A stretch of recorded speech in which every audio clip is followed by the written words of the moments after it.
चलिए वो ये जमानत जब्त हो गई थी जब ये लड़ी थी। अरे आपको तो टिकट भी नहीं मिलती, बताया जाता कोई है भी पार्टी टिकट नहीं मिलती, ऐसे ही फिरते रहते हैं थाली के बैगन की तरह। पहली बार दुनिया में कोई ऐसे प्रधानमंत्री होंगे जो ये गिन लेते हैं कि उनको गाली कितनी दी, लेकिन वो आज तक ये नहीं गिन पाए कि देश में बेरोजगार कितने हैं। उत्तर प्रदेश गई थी, 399 सीटों पे चुनाव लड़वाया और इनकी सीटें आई 2, 387 पे जमानत जब्त हो गई थी। वो व्यक्ति आज कह रहा है राहुल गांधी से सीखो, कम से कम अपने गिरेबान में झांके।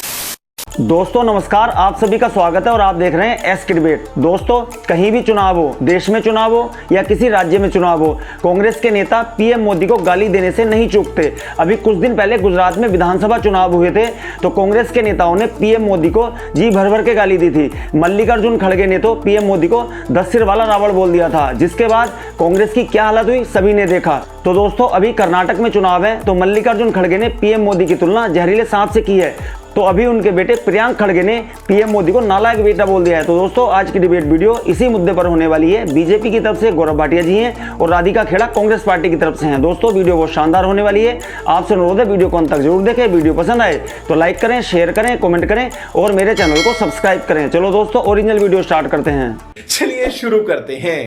चलिए वो ये जमानत जब्त हो गई थी जब ये लड़ी थी। अरे आपको तो टिकट भी नहीं मिलती, बताया जाता कोई भी पार्टी टिकट नहीं मिलती, ऐसे ही फिरते रहते हैं थाली के बैगन की तरह। इनके लिए नरेंद्र मोदी जी नालायक हैं क्योंकि 70 साल में जो नहीं हुआ अनुच्छेद 370 को हटाना वो हटा दिया।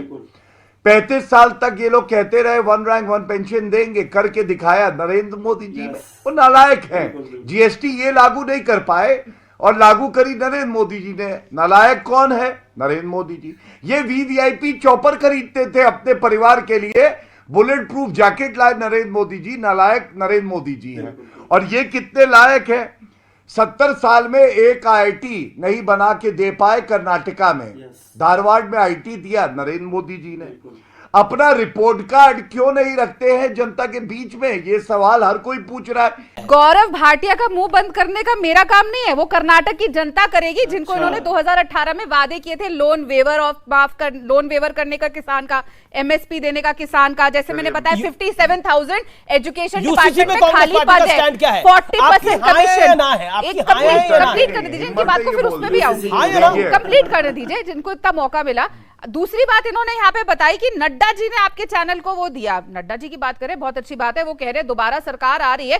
वही नड्डा जी है ना जिनको खुद उनके हिमाचल के लोगों ने, जहां से वो आते हैं, उन्होंने ही भरोसा नहीं उनमें जताया। तो आप तो हिमाचल किस तरह से इसी डबल इंजन के ऊपर वोट मांग रहे थे और यही नड्डा जी थे। मैं आपके बीच में नहीं बोली, मैं इनके बीच में, आपके बीच में नहीं बोली गौरव जी। आप राहुल गांधी जी के लिए अपशब्द बोल रहे थे, मैं तब भी नहीं बोली, क्योंकि मैं इसको बहुत सकारात्मक तरीके से करना चाहती हूँ। मैं आपसे पूछना चाहती हूँ, जो 40% कमीशन सरकार आप चला रहे, 2 आपके ही वर्कर जिनको सुसाइड करने में मजबूर हो गए, उनके लिए आपने क्या किया? कोई इंक्वायरी बैठी? किस तरीके से वो सामने आया? नहीं आया।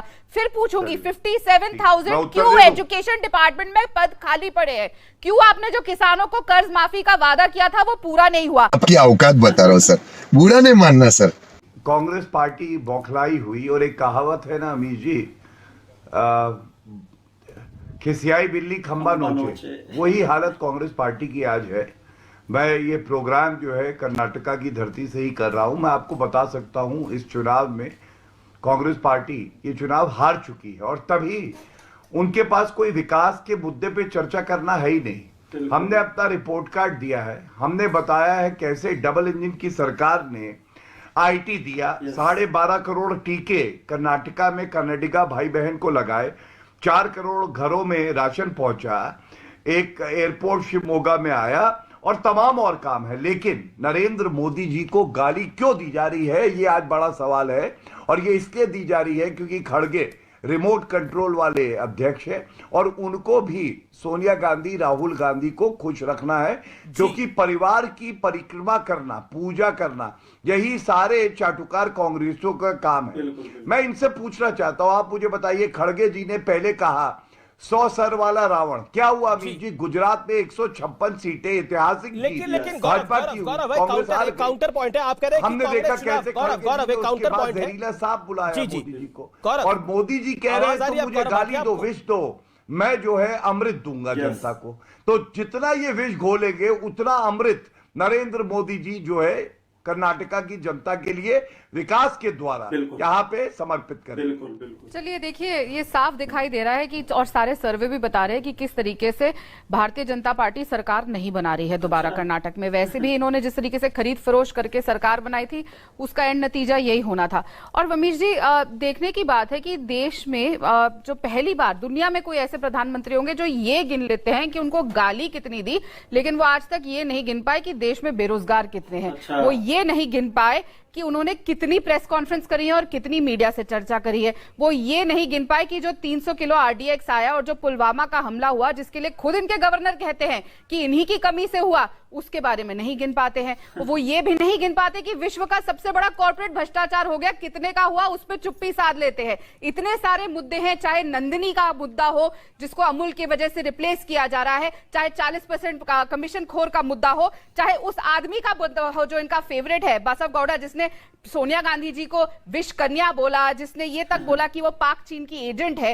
ये सारी चीजें वो नहीं गिन पाते हैं और देख नहीं पाते, और ना ही वो ये देख पाते हैं कि आज जो उनको रिसीव करने आदमी गया मल्लू, जिसमें 2 हत्याओं का आरोप है, वो देश के प्रधानमंत्री को रिसीव करने जा रहा है। तो ये सारी चीजों से बच के निकलने का है, और इसीलिए जो एक सियाणी बिल्ली खंबा नोचे की कहावत बता रहे, वो हालात आज भारतीय जनता पार्टी की है, दिखाई दे रहा। और बहुत सही कहा गौरव जी ने, डबल इंजन की सरकार की बात करी, वैसी ही डबल इंजन की सरकार जिसकी चर्चा मोदी जी ने करी थी हिमाचल में और वोट मांगा था, और उस डबल इंजन को चलता कर दिया था भारतीय जनता ने। रुको जरा, सबर करो, बोला धक्का मुक्की। मैं केवल ये कहूंगा, प्रियंका वाड्रा गांधी कह रही हैं प्रधानमंत्री जी से कि राहुल गांधी से सीख लो, जरा अध्ययन कर लेते हैं। राहुल गांधी कौन है?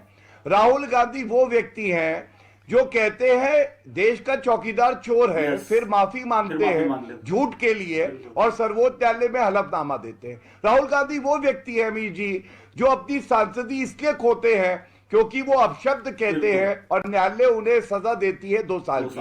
राहुल गांधी वो व्यक्ति है। भ्रष्टाचार पे बात करेंगे, सोनिया गांधी, राहुल गांधी और रॉबर्ट वाड्रा, 3 सदस्य एक परिवार से भ्रष्टाचार के आरोप में बेल पे बाहर है। प्रियंका वाड्रा गांधी आज नसीहत दे रही हैं। उत्तर प्रदेश गई थी, 399 सीटों पे चुनाव लड़वाया और इनकी सीटें आई 2, 387 पे जमानत जब्त हो गई थी। वो व्यक्ति आज कह रहा है राहुल गांधी से सीखो, कम से कम अपने गिरेबान में झांके।